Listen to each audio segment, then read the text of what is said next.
So it's cold. Yeah, I was just gonna say it's cold. Like this house, so cold. I mean, it's winter, but listen, we're in Florida. I mean, we're in Florida, but like Florida's cold. Not this cold. Florida's cold. Like this feels like Florida's cold. It feels like wet cold.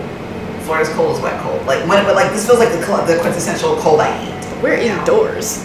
But it can be humid enough that you can feel it indoors. Anyway, it's really cold, and that was our intro to this video. So the intro to this video is us being cold. It's us being cold, and the content of this video will be about me kind of doing the journey of Aeon Studios from beginning to end.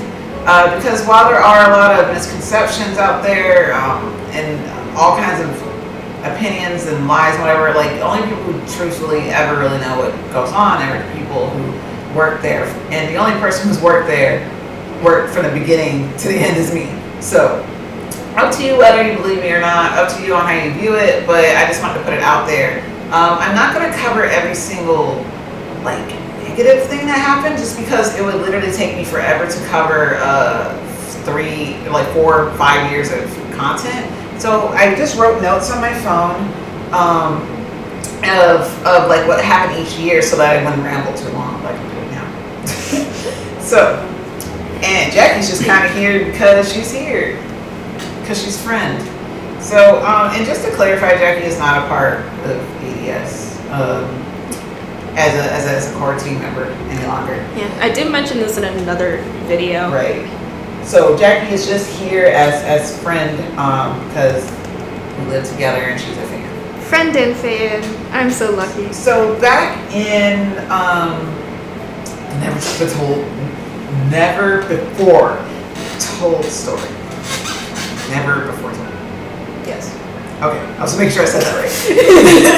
You said it 3 times. Oh yeah, I messed up the first time. Anyway, dramatic thing over. We started in 2015, so going back in time to 2015. It was summer. Gosh, yeah, it was summer. I think in May 2015, I joined Tumblr to talk about voltage Atome games, because I like them, and I was like, let me find a friend. Let me find friends. I need to check what my husband does after this. And voltage games were very inspiring to me. It came out particularly.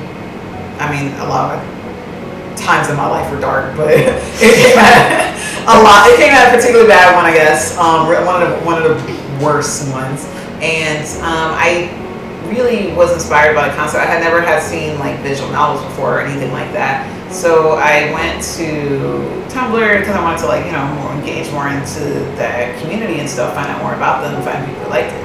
I ended up finding my former writing partner because she was looking for friends at the time, and so we became friends. I ended up finding the former artist guest also there in the Voltage fandom. She did just really amazing fan art, these amazing paintings, and a couple months later, me and former writing partner started writing together and writing fan fiction together. We had a fan fiction blog, and then we started like coming up with concepts and things. And I was like, why don't we make money from this?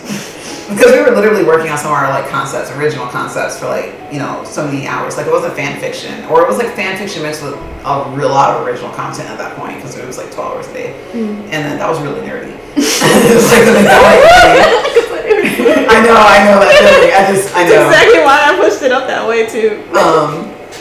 But so basically, I said let's make money off this, and I was a guest happened to be a fan of my writing at the time, so she had talked to me a bit like as a acquaintance and as a fan of my writing, and so I was like, hey, do you want to do this thing with us? Maybe do you want to try to make a game, see what happens? Sorry, I'm just having more flashbacks. And she was like, yeah. And my word flashbacks were literally to how innocent I was at the time of how hard it was to make a game. Like I had no idea. I knew it was hard, but I didn't know it was hard.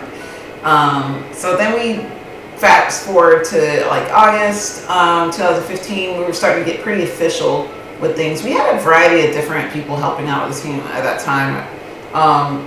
They didn't really stay long, but like we had different people in and out trying to help us get things set up. So we ended up, I know a lot of our social media, like our Twitter says August 2015, so that's what I consider our start date. I think we decided we should like try to do a Kickstarter and to fund our first game that we had an idea for. I won't go into all like how we created the idea and all of that. That's something maybe for a different video. But that was Mystic Destiny's Serendipity of Aeons. So then we worked on a concept for that for like couple months, and then we started a very small, modest Kickstarter, like $3,500 or something like that. Mm-hmm. And like I don't know what we were thinking. I don't know what we were thinking $3,500 was going to cover, but some people backed it, and it was successful. And then we were committed to a game that we really didn't have a good scale of or scope of, and we didn't really know how long it was going to take. Yeah. And it ended up being like a 30 to 40 hour game that was like over 500 million words on $3,500. But let's see. So at the beginning we were Star Maiden Games. We were Star Maiden Games because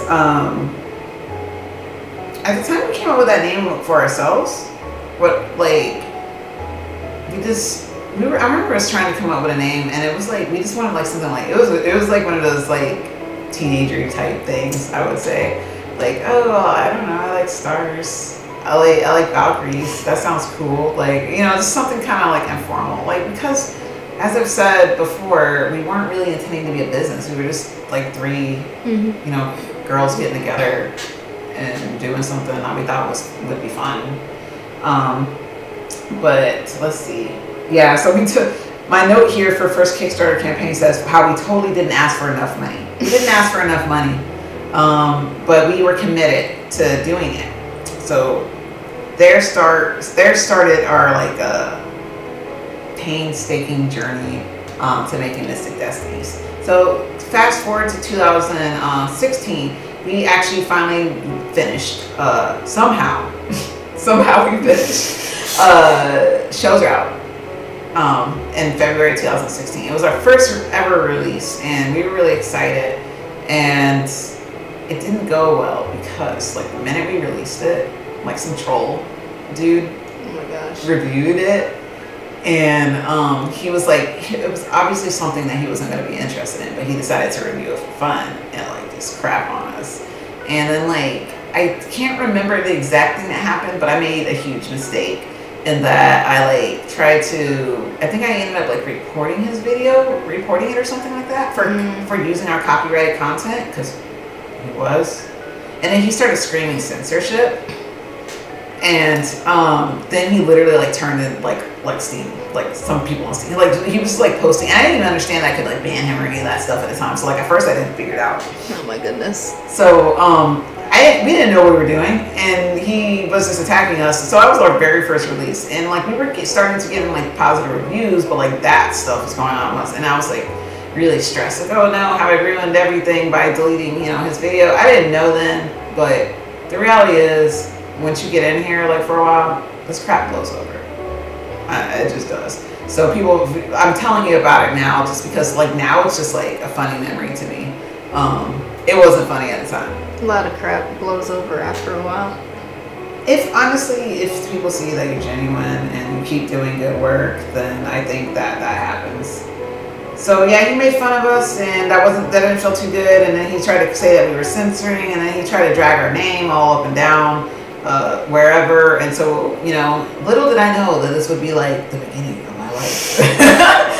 The beginning of the rest of your life. Yeah, people misunderstanding my intentions and then assuming the worst and trying to drag me. Oh my gosh. I don't know why that happens to me, but I have to accept it as a part of my life, apparently. So then later in 2016, we continued to work on the game really diligently, because then we released Tatsuya's Route in May of 2016. And then Shinji's route was like August 2016. And then Takumi's route came in November 2016. So like really like bam, bam, bam with the releases. It didn't feel like bam, bam, bam because we didn't know how it felt like it would take forever, and we kept promising dates that were like too soon. But really looking back, like now knowing how like game development takes, like dang, we really did it. Yeah. We did well, and I'm proud of us. I wish I could tell past us. I'm proud of you. But we all ended up having some life changes that year, 2016. We moved. We all moved from where we were because we were the only reason we were able to do this game, right? Like this game, we were doing it completely free, and we were able to do it only because we were living with people who were like paying for expenses. But then that year, we started moving. We all moved like some cases like countries and moved out of houses and like whatever. Like we just our whole life were being like uprooted, but we're still expected to do this game. So it became kind of financially difficult because we weren't really in the same position anymore. And at that point, we were like putting out stuff, and it cost a lot of money to pay the programmer. It cost a lot of money to survive. So we started to look for more ways to make money.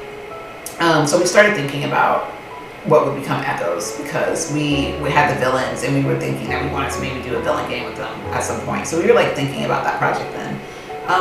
I would say that year, also because of the personal changes in our lives were so stressful, like adjusting and all that stuff like that. I would say that Mystic Destiny's serendipity of Aeons became overwhelming and like difficult because of those challenges, and delays began to happen around that time. And I think that in a way that our fan base had gotten used to our consistent content, and unfortunately, when that happens, a lot of times people kind of become entitled. Yeah. So I think that for some people that they really like their content, they really like content, and suddenly finish legs. So they start to get like kind of unhappy. And I would say some of those fans later became that small group of anti-fans. I think the project was overambitious for a first timer, and we started to get really burned out. Just due to like the negativity that we were getting from people about delays, our own life changes. That was pretty much 2016. It was literally just us trying to survive our life changes and get that game finished. So 2017. Oh my gosh, I have so many backs. Okay, like I was trying to hit back on my phone. So 2017, that is what started the controversy. That is the year of the controversy that I've been still like, literally the stuff that I did in 2017 is still, I'm trying to finish it in 2020 still. I'm trying to finish it. So back in 2016, we started becoming BTS fans. Around that time, all of the whole team was BTS fans. And then in late October 2016, BTS released like Blood, Sweat, and Tears, and that's when we started getting the idea. We like casually were chatting about how amazing it would be to have a story about the BTS universe. And then it's February 2017, so at the beginning of 2017, I asked the team if they wanted to do a demo to test fan feedback. We took 2 weeks to develop it, and our plan was to to leave it out there, see what feedback there was from fans. And since it was free, we didn't think there'd be any issues either. But also we thought if it did get popular, it would be a big hit. And we just thought our plan was to gauge feedback until we finished Echoes, basically, and see if we wanted to do that as our third game. But the response was far greater than what we had anticipated. It the website crashed the night that we handed out the flyers. Right. So we had personally handed out flyers and stuff like that. And the reason why we hand out flyers, we already went to the concert, so it just made sense if you're gonna make a demo. You're going to the concert already. They were some nice flyers.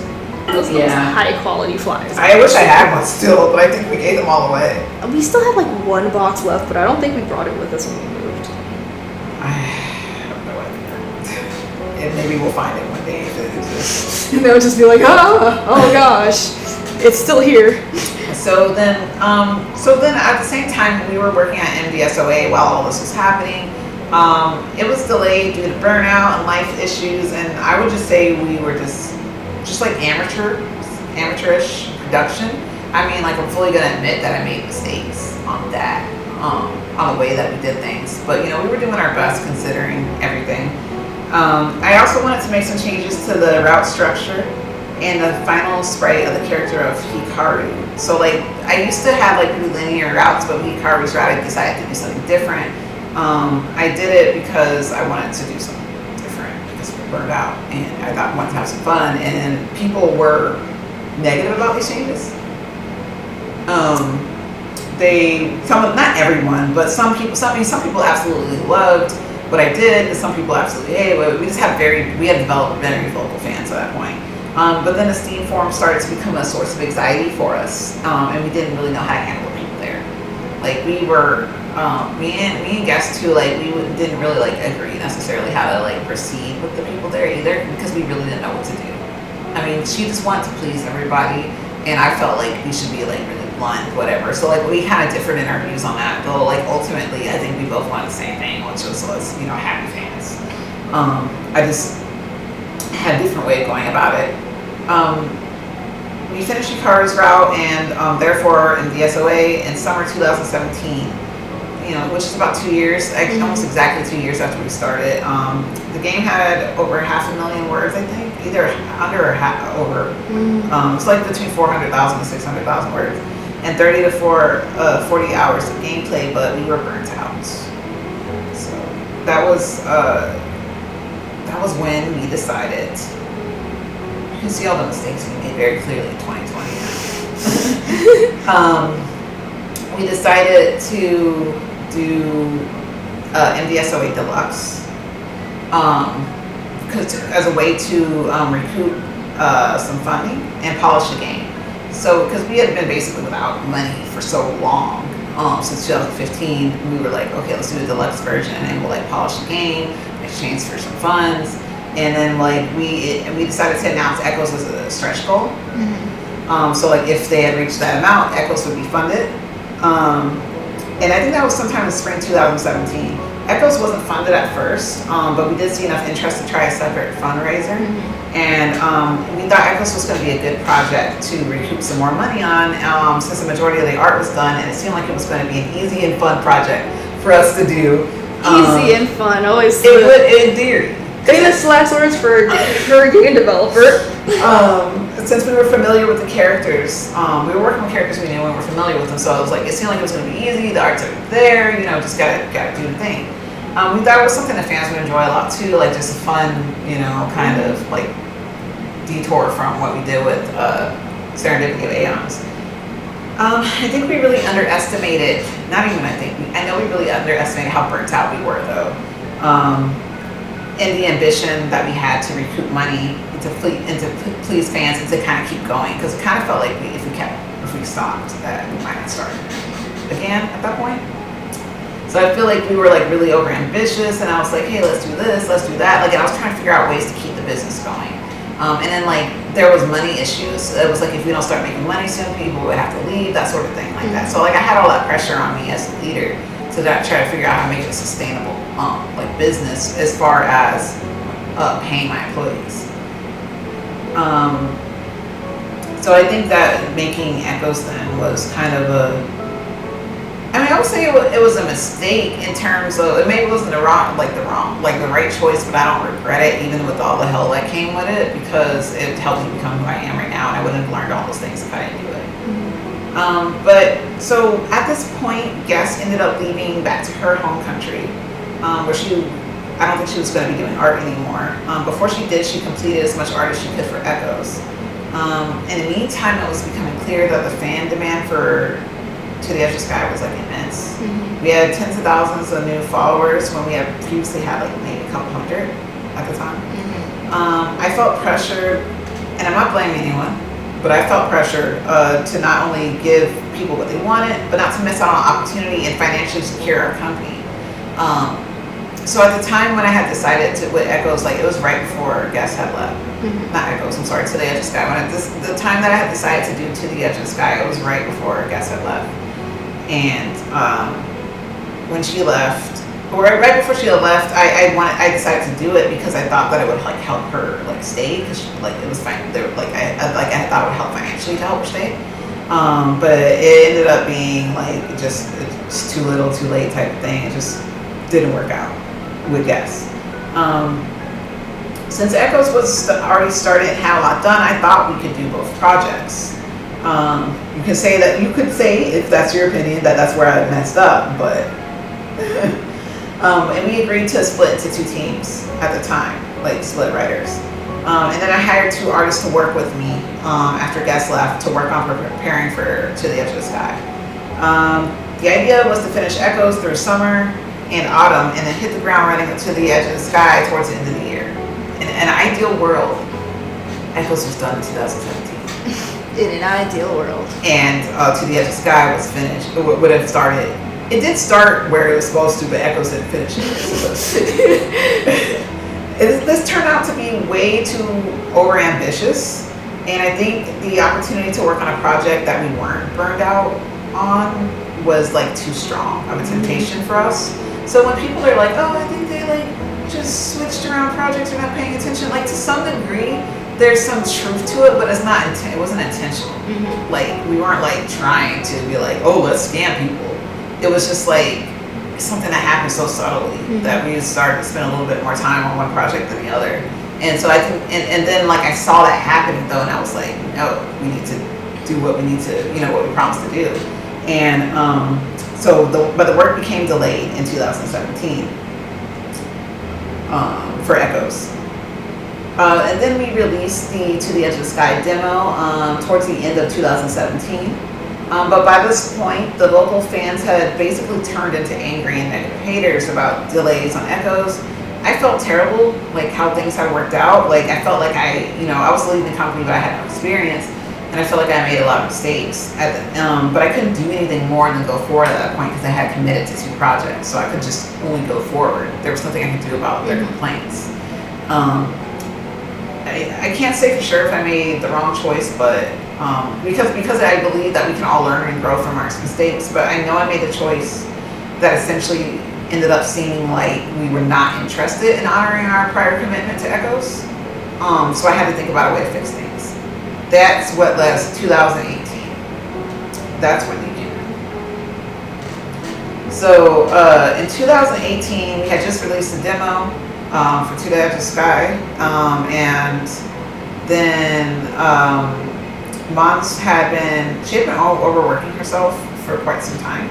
I did tell her, to slow down, but I said in previous videos, I can't really control people. But the workload from freelance to game development is completely different, especially for artists. It's very repetitive, and it's very time consuming and detail oriented, like really, really detail oriented. You can't just do whatever you want. It's very structured. So I have personally seen how intense it is for a semi-realism artist to handle game dev work, because I lived with Guess for a few months. So I saw her like working just like hours and hours and hours and hours straight a day to get to meet the workload needs of Mystic Destinies. But so I kind of saw it coming with Monza's result, because I was like, listen, like this is not, you can't, like I know like what's gonna happen, so you gotta slow down. But in the end, she ended up getting sick, and she said she couldn't work. We all told her to rest. We said we'd take the break from development of To the Edge of the Sky for at least a month. In that time, the fans on Twitter supported her a lot. Also during that time, she began talking about how she preferred freelance to indie games development, and I knew she'd probably leave soon at that point. It was kind of obvious. I didn't hold it against her at all, but it did leave me stressed out to have to look for yet another artist. And then around that time, that's when I took the opportunity when we were on the delay to hire like Jackie, somewhere around there. Yeah, to like actually officially hire Jackie. While we were taking that brief break from To the Edge of the Sky to like kind of, I was hoping to catch up with Echoes. And at the time, I believe I gave refunds I know I gave refunds. I'm not sure of the timing. I know it was 2017, so I believe it was around this time I gave refunds for Echoes, because I actually wasn't sure if we were going to be able to finish the project or not. But most people didn't want the refund, so I was still committed to finishing it because most people didn't want the refund, they wanted the game. So then going into 2018, I ended up hiring 3 wonderful artists who've done nearly all of the work currently existing in To the Edge of the Sky. However, I had to have all of the sprites totally redone with the new art style, which was super expensive. So it was To the Edge of the Sky was like, it was the 3rd art revamp, so it did hit financially pretty hard. Then we had the new Echoes team. So I already had let Jackie talk about the new Echoes team in a different video, but for my part on it, I had kind of left the new Echoes team alone. I believed that they were going to be able to get it done together, and I just focused on like trying to do my solo work with To the Edge of the Sky. I actually felt pretty obligated because I was like telling them to do Echoes. I was like, I need to do my best To the Edge of the Sky. So like, since they're doing that, like I need to work really hard on To the Edge of the Sky. So I think I really focused like tunnel vision focused with that. I released a lot of To the Edge of the Sky releases during that time, but Echoes wasn't making progress, and I didn't know why. And there was a large lack of communication between the teams. And whenever I tried to update fans about things, we all inadvertently, did not mean to, lied about things. It's not even really a lie. It's just literally like we intended to get things done at a certain date and then they didn't happen. It was the same thing that kept happening with prior delays. But to some people's opinions, we lied, but it was inadvertent because those planned deadlines never came true. The haters at this point outright became antis, like people who wanted to bring me down out of like bitterness about Echoes delays, and then To the Edge of the Sky was being released while Echoes was being delayed, so it looked worse. Yeah. Even though there was 2 teams, even though it was understandable like how they felt, there was nothing I could do. I didn't feel like there was anything I could do any longer to fix the situation other than to finish one game or the other. Like I felt like I was just kind of stuck like between these commitments, and I couldn't give like mass refunds at that point, even if like even most people didn't want them anyway. They just wanted the game at that point. They didn't really start really asking for refunds again until probably 2018 or 19. But there was really nothing I could do. Besides, I still had obligations to the rest of the people who didn't take refunds to finish the game. So, but the budget was draining really quickly because of the development was taking so long. So like basically, I was still paying people on the core team. And then like I was paying these artists to do these things, and I was still doing releases with To the Edge of the Sky, and it was like hitting the budget while everything was draining. And I was starting to do CGs and stuff too, like illustrations for Echoes, and then that cost money. So like basically I was developing 2 games at a time, but like one of them wasn't making any money back, and that was Echoes because it wasn't finished. During all that time, Big Hit contacted me and they demanded I cease and desist using BTS images. Given that the fans were emailing them and myself for a year before now, I was surprised they were finally responding. I was sad but not surprised that they had no plan, like they had no interest in like picking at the demo. They just wanted me to stop and records of whatever money I made. So.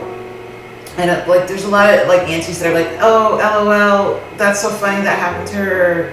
Like they're just like really bitter about it, and like that's good and all, but it wasn't like a bad thing to me. Like it wasn't a bad thing. In fact, I like for one, I was never intending to like do something sneaky when I was literally emailing them. I was trying to get their attention. I got their attention. I succeeded. So they decided to, like not go with it. That's cool. Everyone's entitled to whatever they want to do, and it was their, it was their artist. So they didn't want me to use their images, fine. And then it gave me the opportunity to like create original characters, original art for those characters later on, and still continue the game. So honestly, I'm grateful for that happening. However, I had to contact the lawyer. He advised me to change his faces. I did that, and an Apple mediated contact between me and Big Hit. Apple eventually decided that Big Hit wasn't, they weren't pursuing it any further, so Apple left the game alone. The artists were amazing at coming to the rescue, but because their art now had to be completely redone again, the cost was even more extreme, like all at once, and it was an unexpected cost. And then at the same time, we like the popularity took a dive because it was no longer featuring those artists, which I'm cool with that. But like financially, because honestly, that money was just being used to fuel development for To the Edge of the Sky. Like it kept going back into it. Like it wasn't money that was going to my pocket. It would be cool if it was, but no, it was really just going back into To the Edge of the Sky the whole time. So all the money just kept going right back into development, which is why everything stopped so hard on hiatus when I ran out of money, because the revenue was lower. So at the end of 2018, the budget ran out due to all of these very extended delay problems and art being redone a bunch of times, people leaving. There was just so many struggles along the way. I had no choice but to stop releasing To the Edge of the Sky because, like I said, the money To the Edge of the Sky was making was not going out of pocket, but it was supporting itself. I looked at Echo's development at that time, only to find out that it wasn't anywhere near where it should be. Like that was basically what I found out. Which is my fault for not, really looking hard enough at the project then. But like that's when I found out. The leader of the other team, the Echoes team, left in 2018, citing mental health. I think it was mental health anxiety or something like that. Yeah, anxiety. On Twitter, she said this. And then so by this point, Jackie had to pick up a part-time job to be able to afford to eat because we weren't making money anymore. And then I had to announce that I was stopping development because of a lack of finances. And I had to try to figure out how to proceed forward on finishing the projects mostly alone. That's why it's just so hilariously weird to me that people are like, she's faking not having money to be on hiatus. Like, I don't even understand. Like, why would I do that? I love my job. I hated being on hiatus. It's not like, why would I do that? It just shows how much those people don't understand me. Anyway, however, the Antis used this opportunity to generate like an immense backlash towards me because like the hiatus and all that stuff had kind of come out around the same time, and basically the hiatus got announced. The writer left. The big hit thing had just happened a couple months before. Echoes was not where it was supposed to be. Everything hit at once really hard, and they were like, "This is our opportunity." It was such a bad I've been waiting for this. It was such a bad time. So they used that opportunity. I'm gonna put that meme in the video. Yes. They used the opportunity to generate immense backlash against us and hate against us by spreading the like twisted truths, and bringing up everything negative they ever perceived us to have done. So like they were like telling certain truths. Like, okay, the Echoes was delayed. That's the truth. But they'd be like, because she's stealing from us. It's like, no. So like, it would be like, oh, she's she's such a scammer. She tried to steal from Big Hit because she's used BTS's faces in the game. And it's like, I used BTS face in the game. That's the truth. The rest of your assumptions about my intentions and all of that, like completely wrong. So like they were taking advantage of those things that I did do and then making it into something that wasn't true, because like why would I have, like, you can't even sustain yourself by being a scammer. Like why would I have made like a 40-hour game and then suddenly turn into a scammer?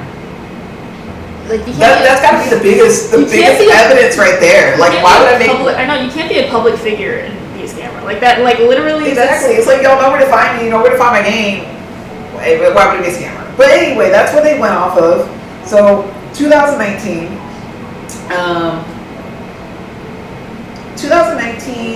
Oh, by the way, I forgot to say we changed the name from Star Maiden Games to Aeon Dream Studios because back in 2016, I had a partnership with somebody else in the business, and when I left that partnership in the business, I created a new business, and we decided to rename it to something that like fit more. And Aeon Dream stood for like our eternal dream to like keep creating art.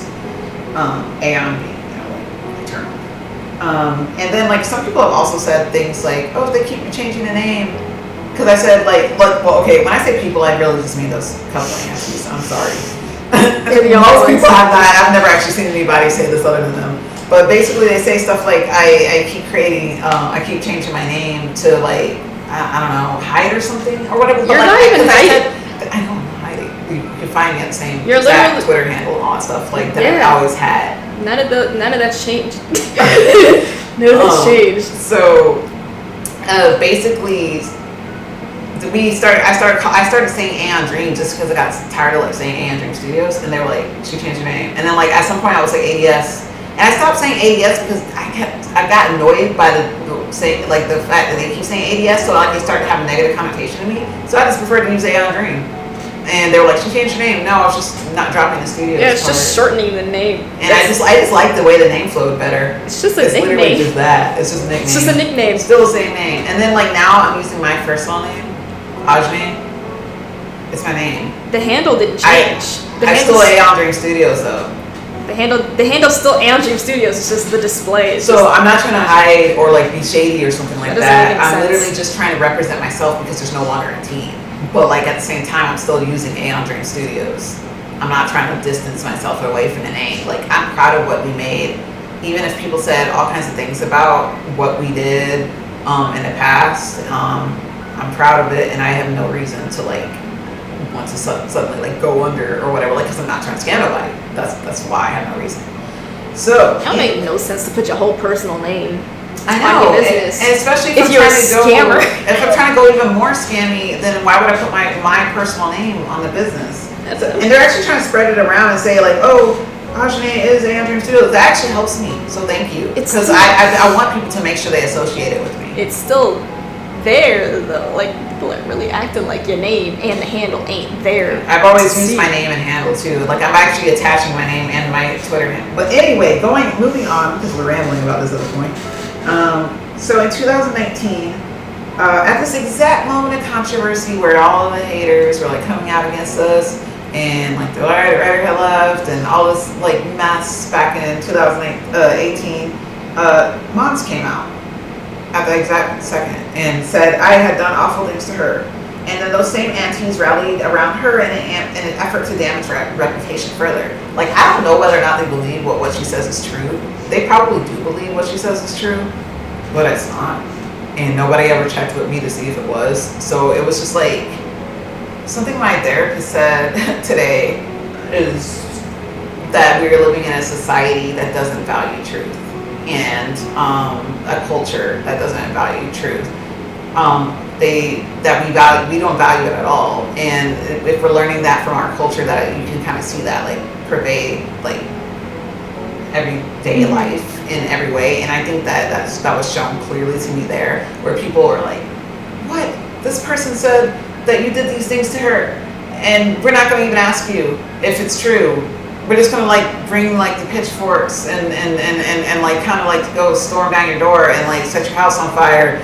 And it's like literally, it's like we're back at the witch hunt mentality, like that cancel culture thing.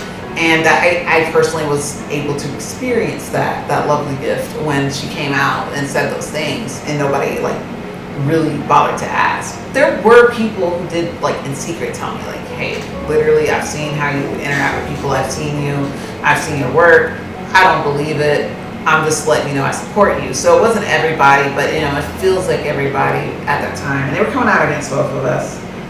Other people that didn't like me on the past or disagree with whatever I was doing, they banded together with them to try to damage my reputation. Like people who like either like had been in some way like just didn't like me because of something I said in the past. Like literally everybody came out at that same exact moment and like banded together with aunties and like moms and like all of the negative things and unlucky things that and whatever had happened to me lately, like all of it came at once. And I'm just sorry you had to be there for a while that happened. That was the most anxious time of my life. So, but I was financially unable to do anything anyway about anything anyone was saying. And I was harassed off social media. So I like continued to try to be like social on social media even though I wasn't doing stuff. But like they literally kept harassing me. And then, so I went on, and I didn't have any money. So like I went on official hiatus.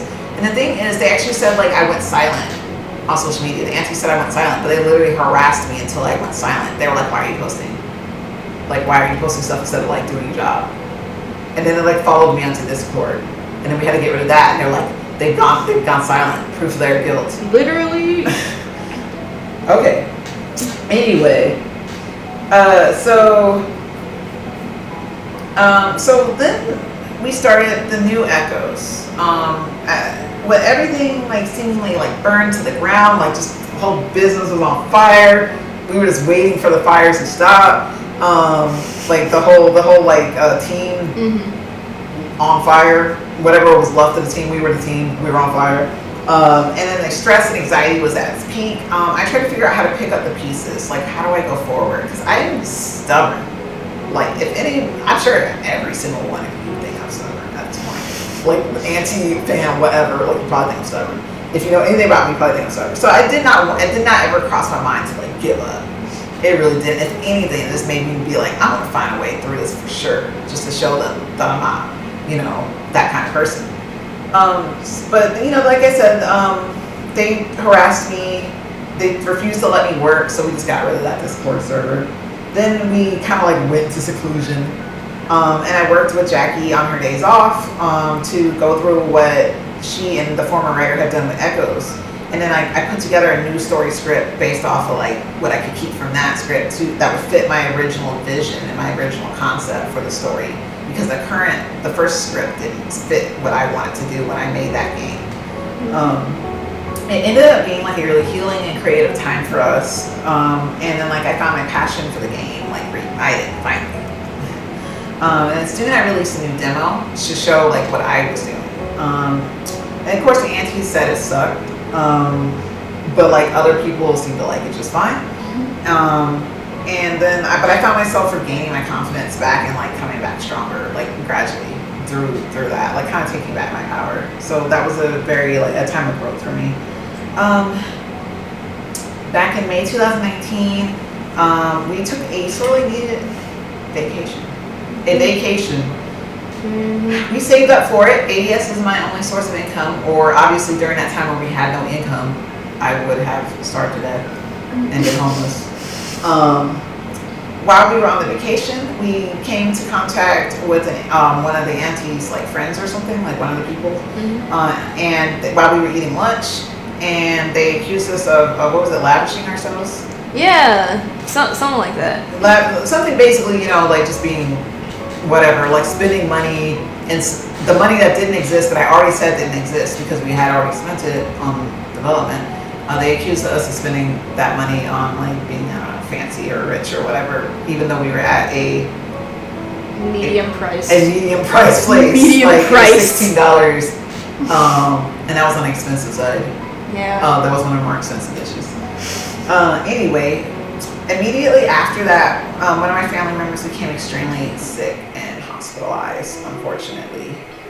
So then that brought us to summer 2019. At that time, we found out that our home environment was actually causing me to become really sick. I found out during that time, like I had asthma too. I had my first asthma attack. And the stress of just all the years that I just described, like it came crashing down on me. I spent the entire summer like sick as hell, in and out of emergency rooms and ambulances. At one point I had injured my knees and I was on crutches. Like literally one of my landlords had to like carry me, but we ain't gonna talk about it. Like he tried to carry. I refused. He did his best. It wasn't his fault. I didn't trust him. Anyway, basically that's how dependent I was, on other people at that particular point, which is like totally not like me. Yeah. I was able to undo much other than lie in bed. I actually lost about 15 pounds that summer. Yeah, I didn't really realize it until like I looked back at the time. I lost 15 pounds just from like being sick and not like doing anything. Just couldn't eat really anything. And during that time, I really did take that time to rethink my life. Like, how do you end up in that situation? You had nothing else to do but think about. Like, yeah. I didn't have the energy to work. I didn't have the concentration to work. I was literally just trying to survive. And I really I realized that more than I was afraid of like any amount of work or anything the auntie said, more than I was even afraid of death or like what was happening right then, I was afraid of losing my ability to create, like losing my ability to share all the stories that I have in my mind with the world. Like that was my worst fear at the time, like dying before I could do that.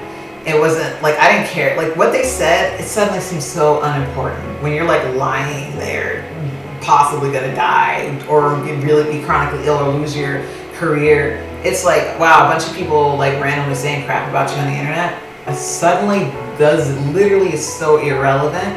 It's like they can talk, but as long as they can't take away my ability to like write and create, then I don't care.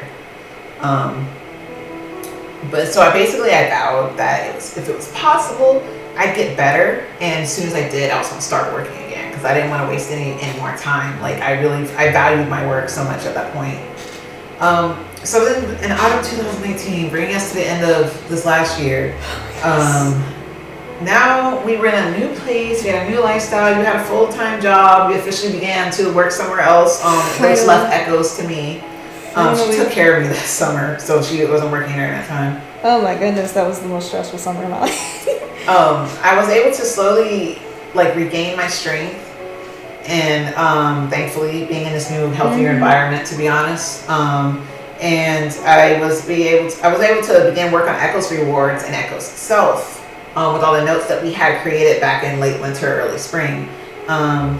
So I basically started releasing the Echo's digital rewards and the deluxe edition digital rewards. Pretty much completed the rewards for for deluxe.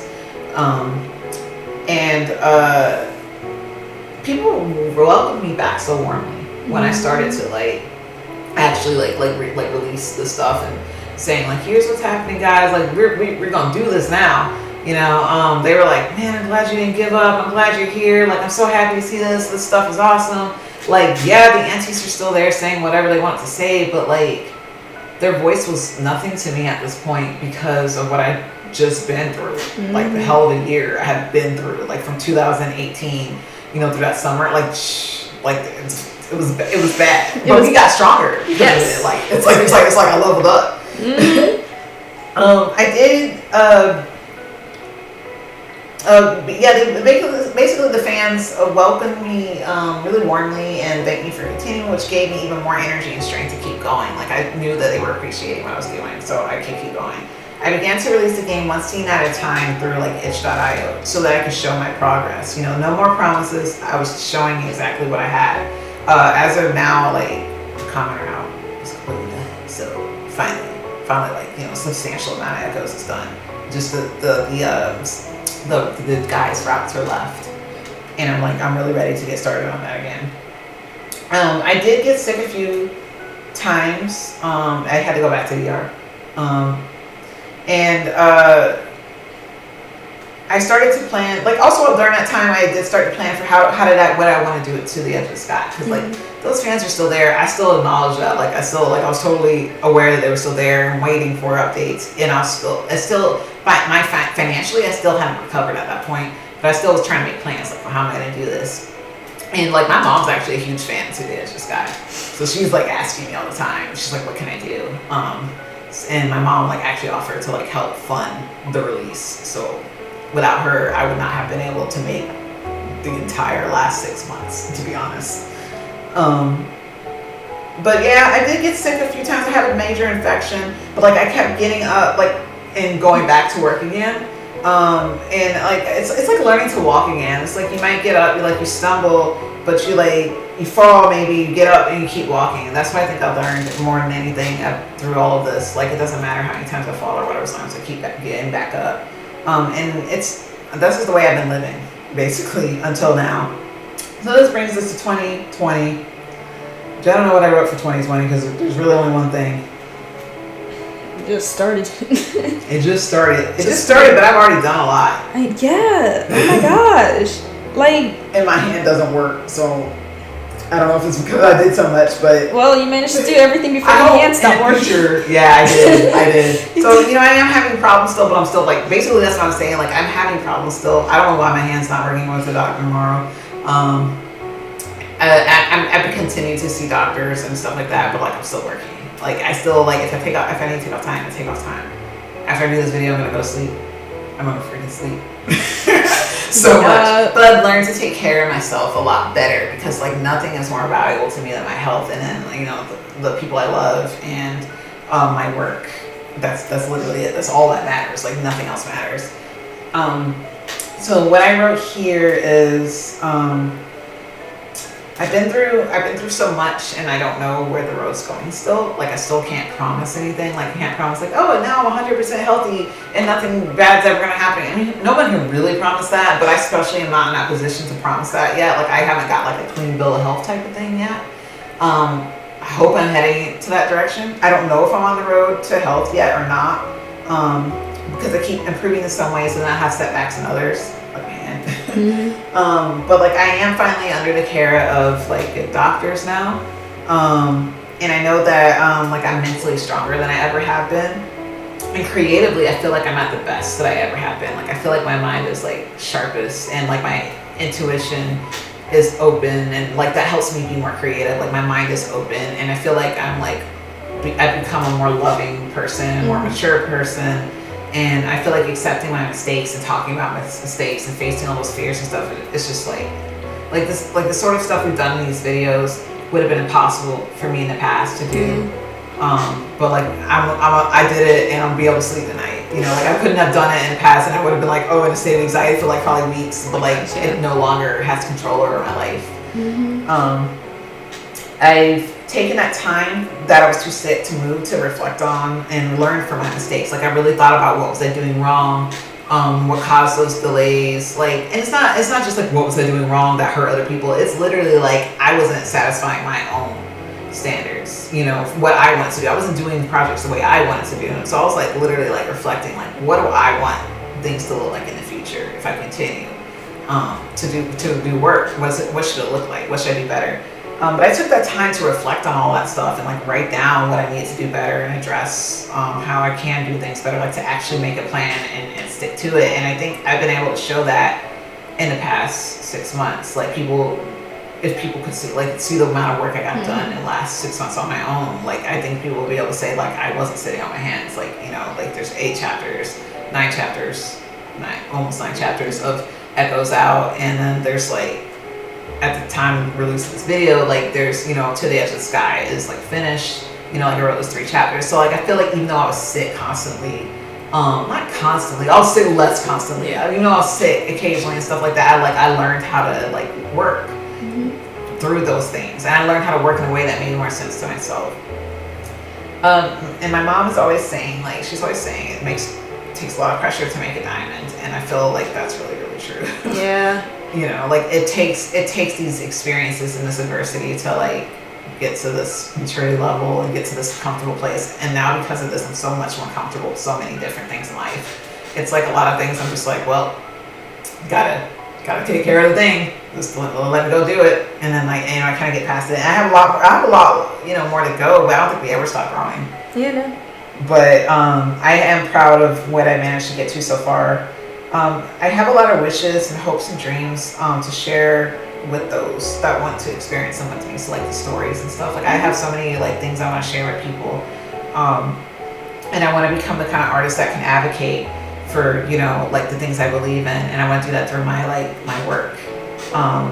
And I found like wonderful artists that are still working with me, you know, despite all this crap. Like there are people, I found people who would like stand by my side, like including you, throughout all this crap, and that stuff is invaluable. So like in a way, it's like I got to see who truly, you know, like who's the real ones, right? The real ones. So I'm hoping to be able to like share my stories with those who still want to see them.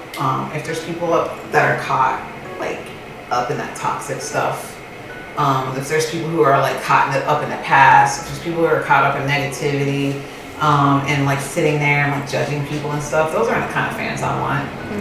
So like they can talk about me if they want to talk, but you know, I'm really going to just be myself and try to attract people who are like me and who understand me, who I don't have to sit there to constantly defend myself to.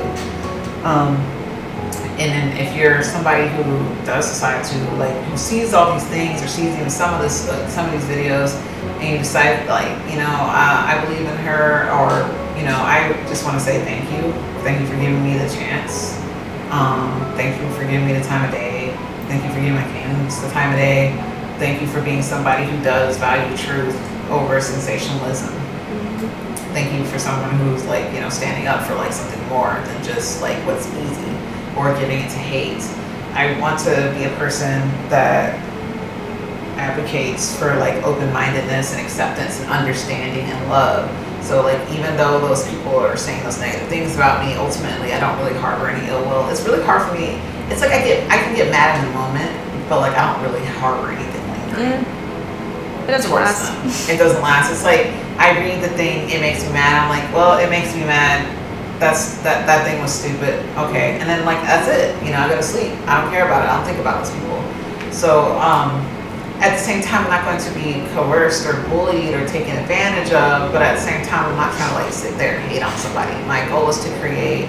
My goal is to learn from the mistakes that I have made in the past, acknowledge those mistakes. I'm not hiding from those mistakes. And I've talked about them time and time again. And at this point, this is like my last time talking about them publicly, hopefully. You know, this is my planned last time talking about them publicly. Because I want to move on. And I want to move on to like great and amazing things. No matter if they're still out there or not, doing whatever and saying whatever.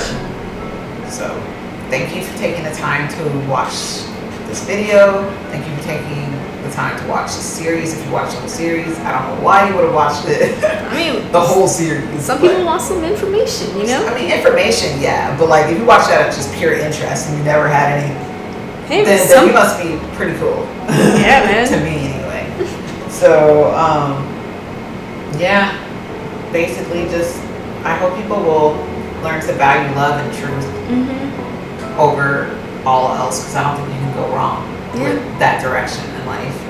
And if there are people who want to stay in like darkness and lies and hate and fear, there's nothing you can do about it. I just hope that people do learn to love themselves or at least love themselves even a little bit more, so that they won't want to spend their time surrounded in things that make them feel so negative, and make them feel so hateful and fearful. So thank you to my fans. I love you. I'm going to try to be better about social media. I want to get back into social media because I do enjoy the positive side of social media. And I'm going to try to finish my projects and show you guys like better games, and I mean by better games is better because I'm healthier. My mentality is healthier. My approach is healthier. And I think also just better like the way that I approach it, and just better quality, like it's going to come out of that. So thank you.